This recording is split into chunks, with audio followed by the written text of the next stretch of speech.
fadlan ha ilaawin inaad subscribe saarto si aad u hesho sheekooyinkeena. Ha ilaawin inaad gambaleelka furato si aad u noqoto qofka ugu horeeya ee arka. Bismillaahi Rahmaani Rahiim.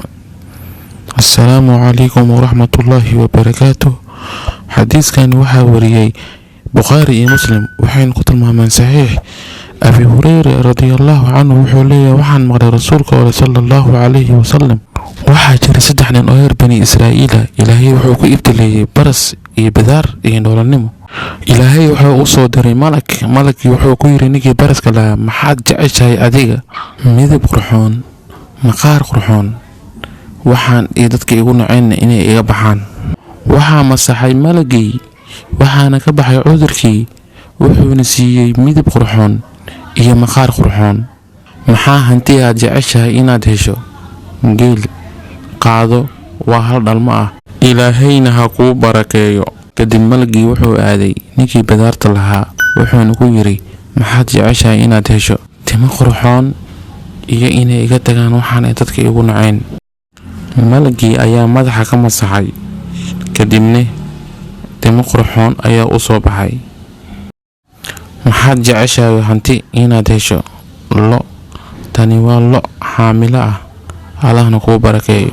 Kadib malagii wuxuu aaday ninkii hindhoolaha ahaa, wuxuuna ku yiri maxaad jeceshahay inaad hesho? Ilaahay inuu ii soo celiyo hindhahayga si aan u arko dadka.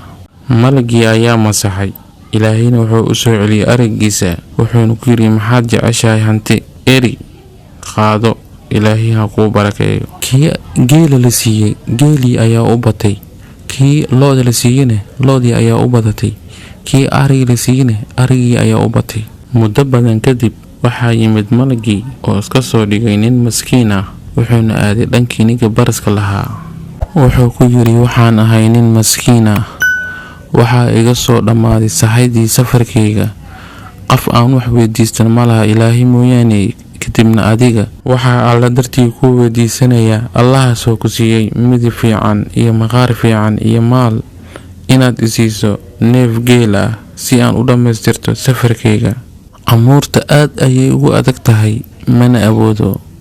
Waxaan u malaynayaa in aan ku aqaano miyaanan ahayn nin baras qaba, dadka ay naceen oo faqiir ah, Ilaahay maal siiyay.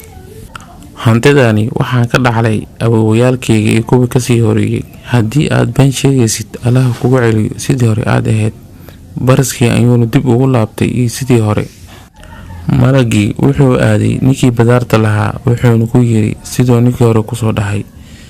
Ninkii wuxuu ku jawaabay ma awoodo inaan wax ku siiyo. Malagii wuxuu yiri miyaanan ahayn nin bidaar leh ee dadka ay takooraan oo faqiir ah oo Ilaahay maal siiyay. Hantidani waxaan ka dhaxlay awoowayaalkayga iyo kuwa ka sii horeeyay. Haddii aad been sheegaysid, Ilaahay ha kugu celiyo sidii hore aad ahayd. Wuxuuna ku laabtay bidaartii iyo faqiirnimadii. Kadib malagii wuxuu aaday asigoo iska dhigaya nin maskiin ah ninkii hindhoolaha ahaa, wuxuuna ku yiri labadii nin ka horeysay wuxuu ku soo dhahay. Ninkii hindhoolaha wuxuu ku jawaabay waxaan ahay nin hindhoola ah, waxba aan haysanin. Ilaahay ayaa hindhahayga i siiyay, hantina i siiyay. Waxaad rabtid qaado, waxaad rabtidna ka tag. Malagii wuxuu ku dhahay maalkaaga heeso, tani waxay ahayd imtixaan. Ilaahayna raali ayuu ka noqday, labadaada saaxiibna way ku dhaceen. بسم الله الرحمن الرحيم. فأما من أعطى واتقى وصدق بالحسنى فسنيسره لليسرى وأما من بخل واستغنى وكذب بالحسنى فسنيسره للعسرى. صدق الله العظيم.